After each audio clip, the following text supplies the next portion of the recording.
of all when you set shit off. Raise the bar till your chest is sore. I'm full court if I press on y'all. Tear it down walls like a wrecking ball. I do it all with a big grin on and keep it raw as a junkyard dog. But I'm telling you to get this far, it's like building a house from a deck of cards. Living all of the mess involved, ripping every single time we press record. I fell for hip hop real hard, thinking I could train it like a fitness job. Then this year in my Christmas card saying protect your neck like a winter scarf. This air, it's so still. I was drawn to this dome for reasons I don't understand. It's so lonely here. I long for a friend, but I think I've driven a run I've loved away. Tell me, have you heard of hard light?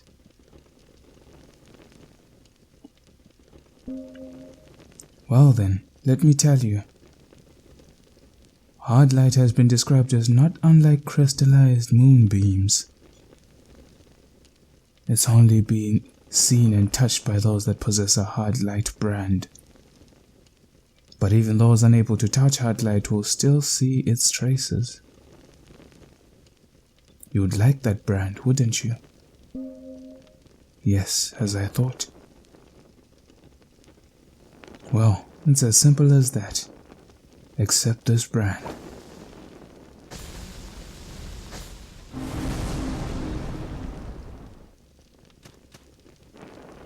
You come here to think too, don't you? I enjoy solitude, of course, but you're always welcome to join me. I like to think about how meaningful my actions are. Making real change, that's what I bring to this world.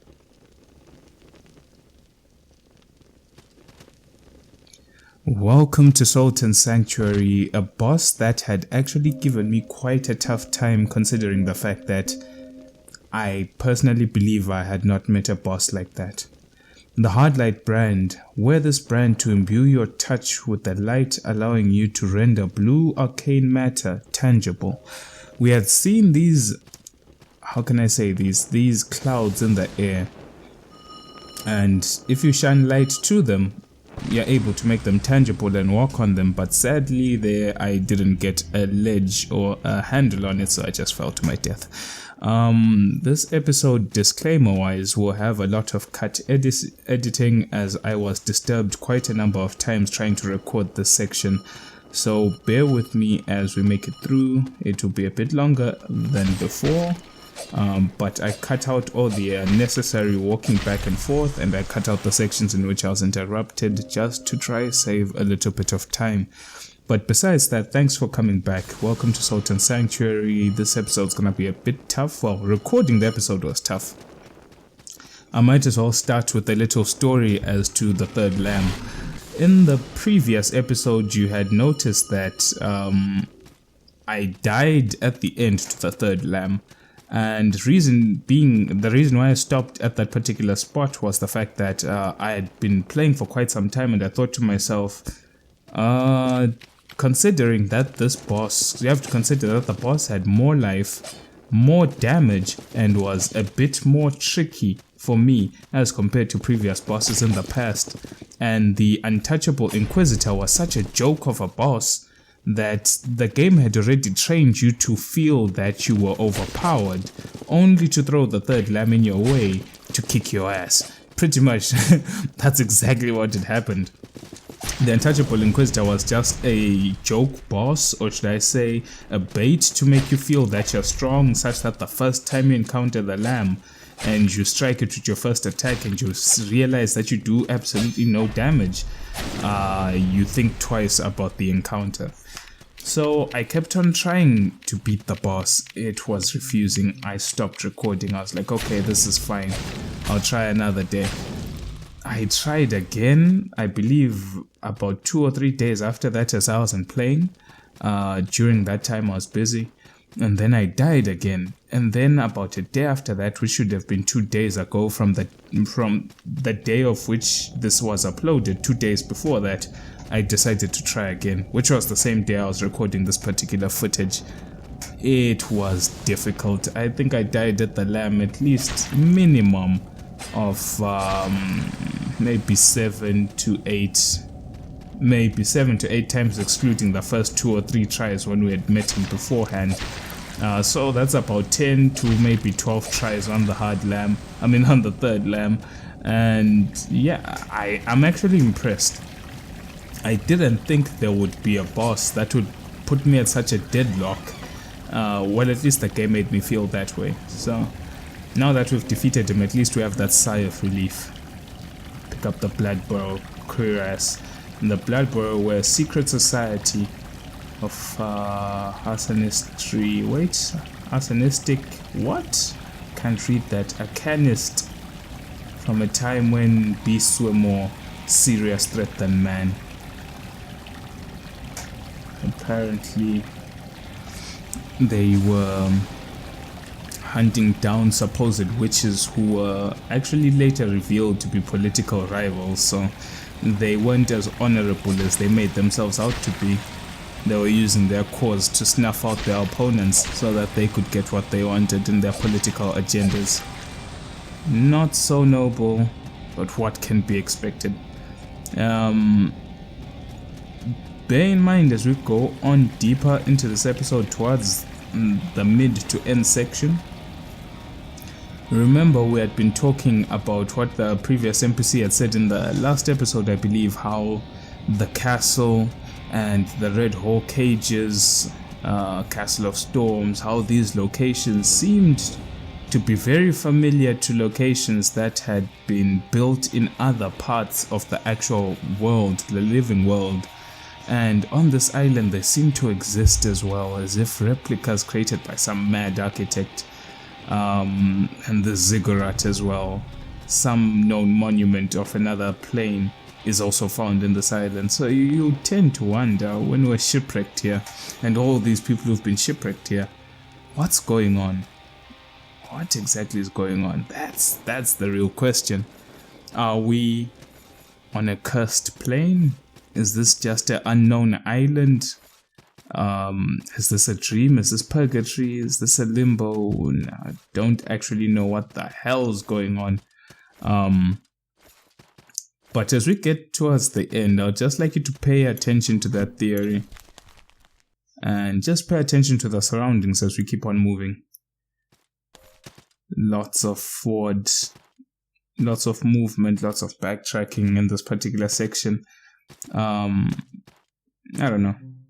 I feel this Chitanobolus, this greatsword we're using, it does decent damage. Definitely does more damage than the bulwark, or should I say the buster sword. Definitely does more damage, but the buster sword just looks much more better. I wish I could. I wish the buster sword was the stronger sword, because this chitin obelisk kind of looks ugly. Looks like exactly as it sounds, an obelisk, just a slab of stone. But it's not cool looking at all. It's just a big blade.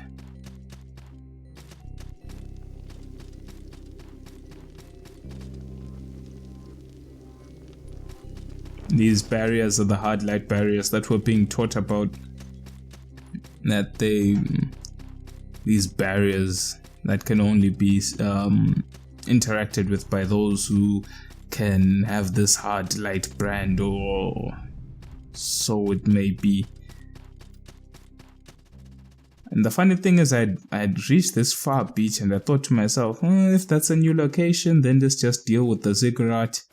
That was my logic, was that I don't want to go to skip one location and go to another one. But I didn't actually know that was the location of one of the sanctuaries and a transportation location.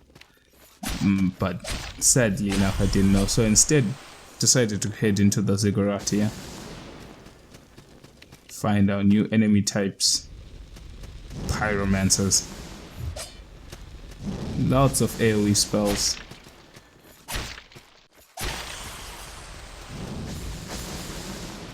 Lots of damage. The enemies in this area really dish out quite a bit, so in terms of being careful, you definitely have to. Because most of the time you have to ask yourself if you're willing to carry your torch or not. Carrying your torch can help you see in dark places, helping you dodge a bit. But carrying your torch, especially in the situation in which you have a huge weapon like I have here, you might not actually be swinging as fast as you'd like to, so it's a give and take situation. Maybe in the case of a one-handed weapon, that fast-hitting, hard-hitting one-handed weapon, things could have been a little bit better. But for now, I have to mix and match.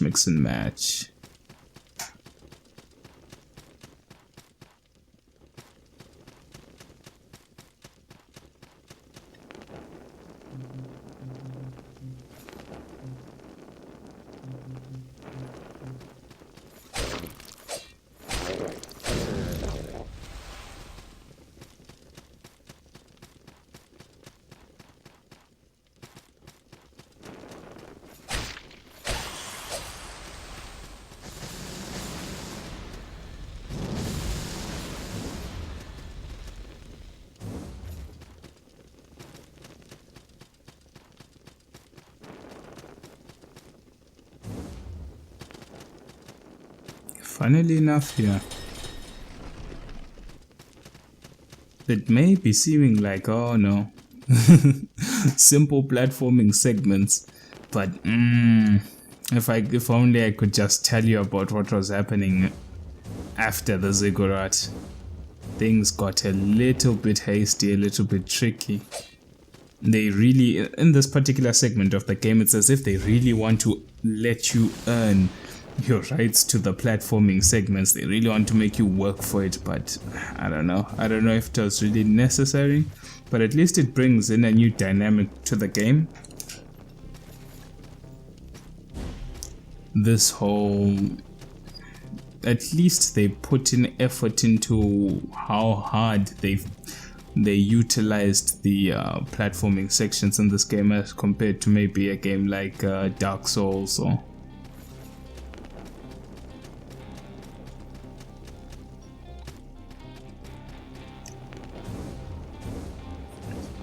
they really want to implement things, but we can overcome. Lots of inverted jumping, lots of headache, much wow.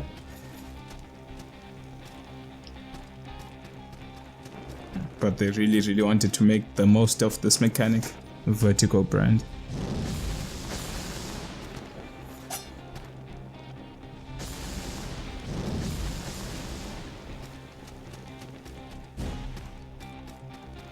Left those items the first time I went there. Decided to go on exploring, thinking that that would be the better option. Meet our second mimic. I believe this is the second one. Really cool mimic design. I love that. Gives you the flame barrage spell. I don't know, I think maybe if they'd gone the route of making pyromancies a separate entity from magic, it would have helped builds like mine that rely purely on stats. Imagine if I could have pyromancies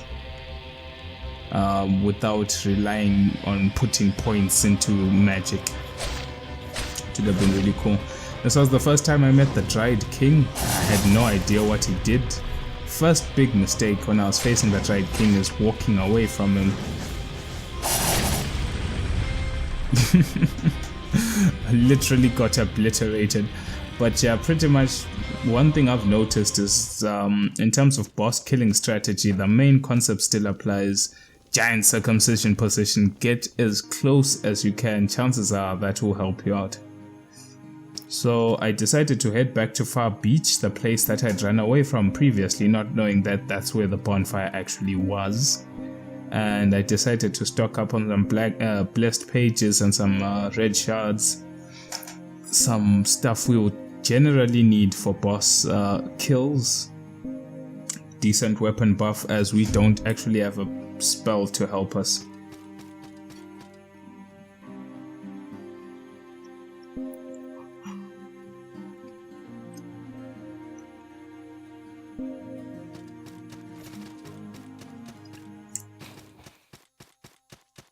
And down here, Advance safe, my woman. Godspeed, scary woman. Sad end.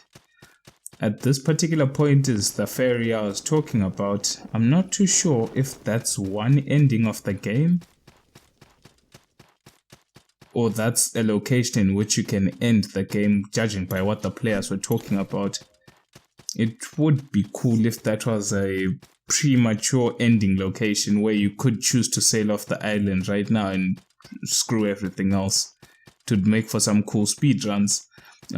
But instead we decided, well, I personally decided to head back to the ziggurat. See what's going on there. The Dried King had whooped my ass, and I assume it would be high time to whoop the Dried King's ass. Some fast forward action right now. Looks really funny. Ziggurat of dust. Run away. Kill them all. Kill all the things. Oh. Oh. Literally almost died there. I think I might have been on 1 HP.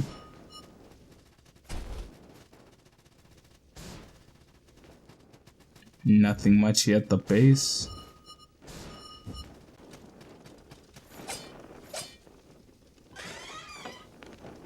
And then we actually find the plate armor and the plate mail.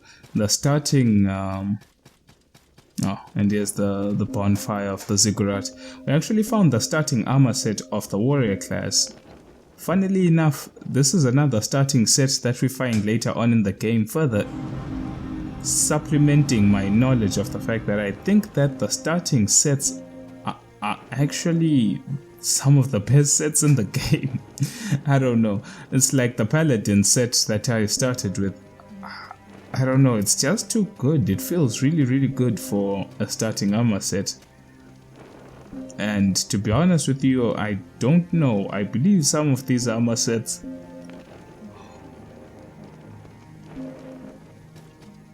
are actually really, really good. But I could just be mistaken. Jaws of Death. It's a level 2 or class 2 great scissor. Didn't get it though. Did less damage than what I had, so sticking with the obelisk for now. Checking out shields. You could craft the mirror shield. Has really high lightning defense, but we don't need it now. We've killed the third lamb, so not really gonna be a problem for us. Our main goal right now is the Dried King. That's the real problem. So instead decided here to go upgrade the chitin obelisk. See how far we can take it. But I'm not too sure if this is a really good idea, as I don't know. Maybe there could be a better strength weapon that I could be using that I'm not. Considering this only has a C scaling in strength. I'm not too sure what the Shrouded Bulwark had in terms of stat scaling. But the Chitin Obelisk overall did more damage in its current state than the Bulwark did. So maybe in the long run, the Buster Sword would have been a better pick. But for now, the Obelisk just does flat out more damage at the lower end and the higher end of its damage spectrum. I really, really wish I could have a one-handed weapon though. If only, if only these RPGs just threw strength builds a bone and just make a strength-based curved sword, or a strength-based katana. Well, I guess you could say call it a curved sword as well. Strength-based curved sword. That's all I would wish for. At least Dark Souls kind of gave people that with the washing pole. It was a long katana, and it had a CC scaling, so at least strength builds could even utilize it. Because most strength builds had a little bit of dex, and most dex build has a little bit of strength, so either way, you could buff it and make some use of it. It wouldn't be completely useless as of some katanas that are just strictly dex scaling. Strength builds can't really utilize it really well.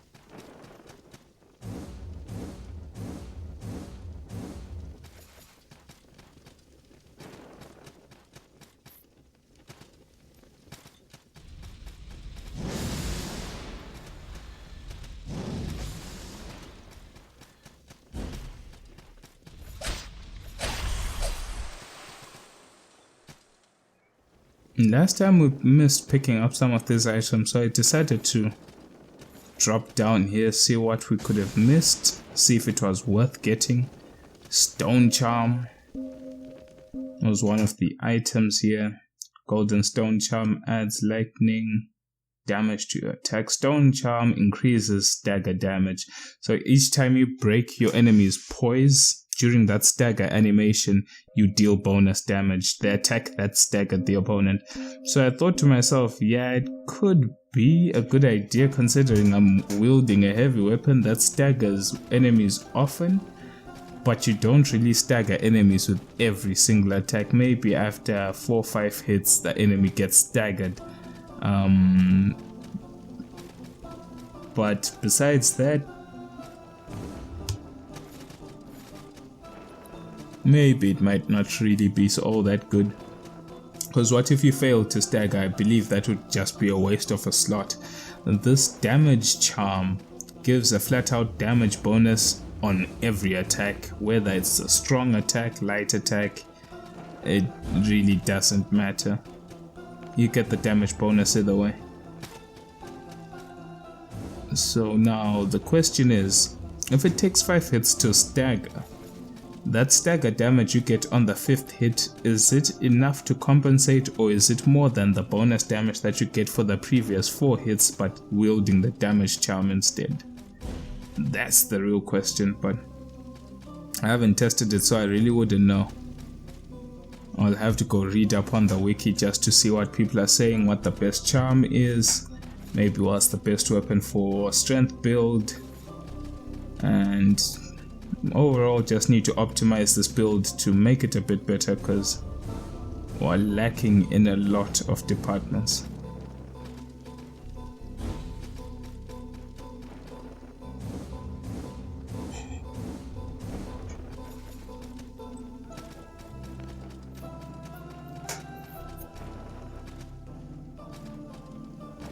Now in this particular location, this particular segment, I don't even know how I forgot the fact that this just leads to the gate that I had already opened.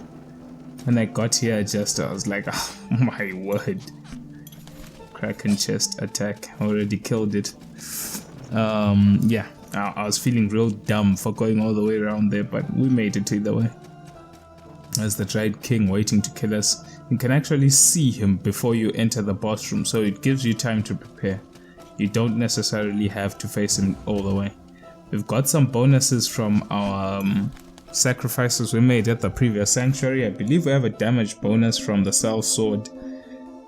Besides that, really, there's a gold bonus from the merchant, so when we kill this boss we should get a decent amount of gold. And yeah, nothing else really that we can use any bonus wise. The hint left by that player there was saying that we should wear fire defense items, and we all know the blacksmith plus imp and crest ring combo is amazing in terms of fire defense. The only thing that could make it any better would be to literally get a fire defense shield, but that's not necessary. We can evade most of the fire attacks and tank the rest. The damage though on the Chitanobolist buff to the Blessed Page seems to be really rocking this Dead King, doing a decent amount of damage.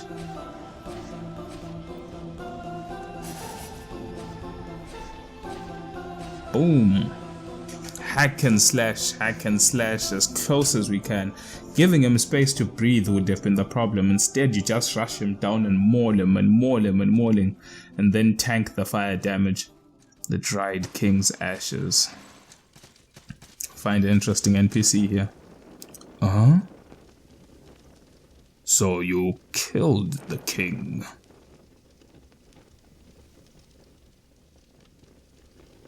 Quite a relief. But is this a dream? The ziggurat were in well. It reminds me of that great tomb built by the Sun King of Kulkas.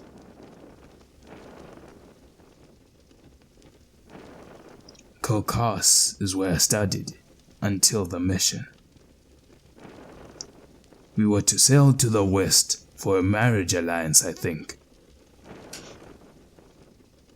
No, that's wrong. We were to sail east to Livin, where we were to make peace with the citadel of fire and sky. Kulkas' sitting king was just announced as an alliance with the Ascarias, and with it an alliance to their new gods. The climate for sorcerer collectives surely sour. So we sailed, but there was a storm at sea. I was washed ashore. I don't think any of my fellow sorcerers survived. When I found the ziggurat, I thought I'd gone mad. But I'm no stranger to dark magic. Imagine a demon that feeds off the ruins of nations.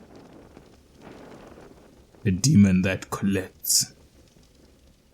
Such a powerful being could dwell on this island, or perhaps this island is the demon.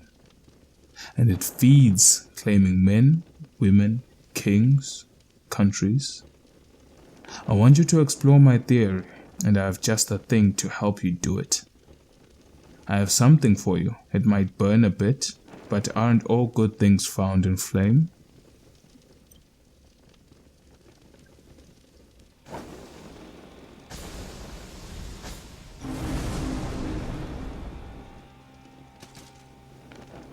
If you find the ruined temple, I know my theory is true. What about you? Do you agree? Of course. This island is a graveyard of civilizations. Find the ruined temple.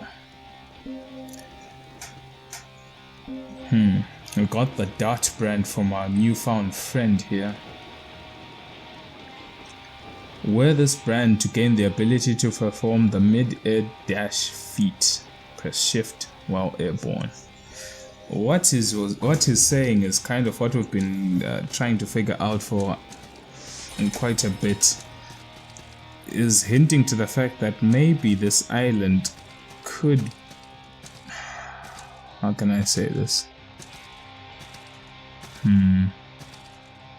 Hold on a sec. You've used the gift I gave you to explore, conquer, and vanquish. I'm pleased to have been able to make an impact in your journey.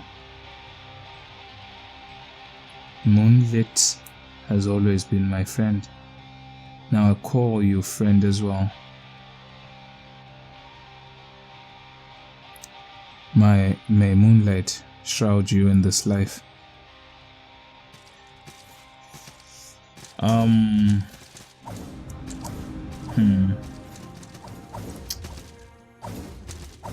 This island, what he believes is that this place is a location unlike any other in the world. That's one thing that I believe we can all agree on, is that there's something special about this place, whether it be magical, some power, or something about it, some magic about this island that makes it abnormal. It's definitely not an ordinary place. Now, the issue is that it seems that everyone who dies at sea or everyone who gets shipwrecked at sea is taken to this island. By what magics we have no idea. And this island is home to many beasts, monsters, demons, creatures that you would consider an abnormality. These things just don't exist in everyday life. and some of the magics here as well are more potent than they are in their ordinary counterparts in ordinary life. So there's something special about this island and the way that it breathes life to demons, beasts, and monsters. His idea is that this monster has, or should I say this island is a monster in itself. It's a demon that feeds and collects on humanity. It collects all remnants of all civilizations that came to be. When they collapse into this island. All beings collapse into this island. It could give theory to the purgatory statement that all who die, their souls return to this island. They're collected by this island. Everything centers onto this island, and that's why you find locations that existed in ordinary life as well. It's quite an interesting theory that this place is the epicenter of everything, a purgatory that collects everything about mankind, about life, about the state of matter. It all comes back to this place. But for what purpose? And will you be able to stop this cycle? Could you bring an end to this purgatory? Let souls find rest, let civilizations find peace. Even if that were to be the problem, maybe that's not even the case. Maybe we're just mistaken.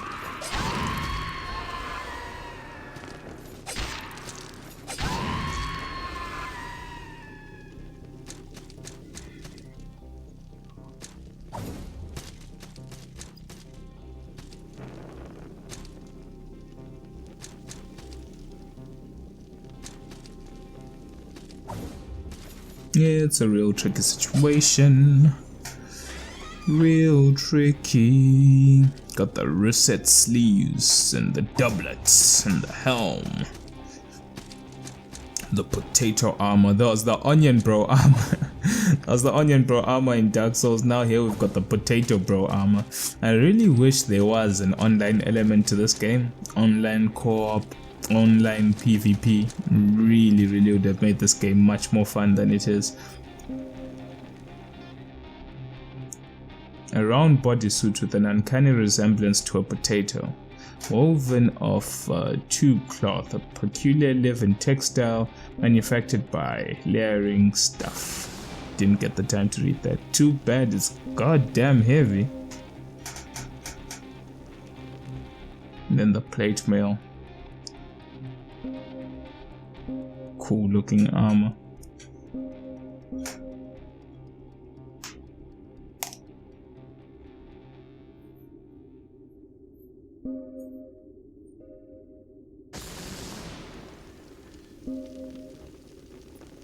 Still don't seem to have enough willpower. And don't know what we'll have to do with this build. Our stats are still not good enough. Maybe by the time we're level 100 we'll be able to do something. But for now, I can't do that.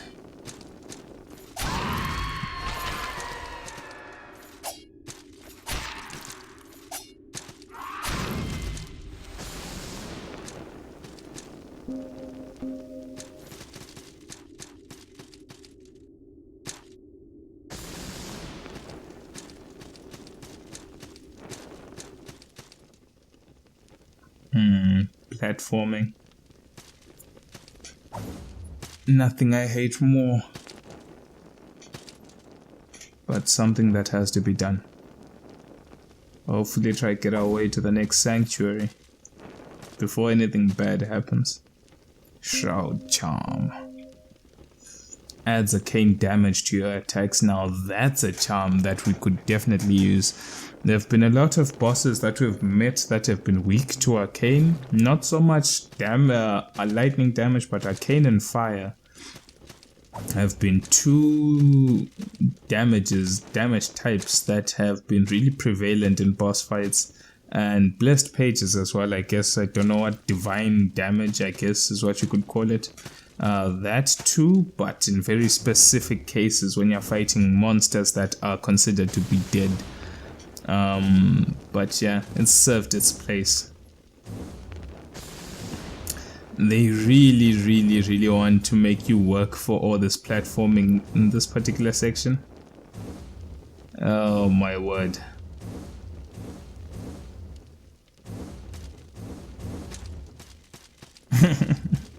If this was a gap, I would have just died. But anyway, I'll see you next time.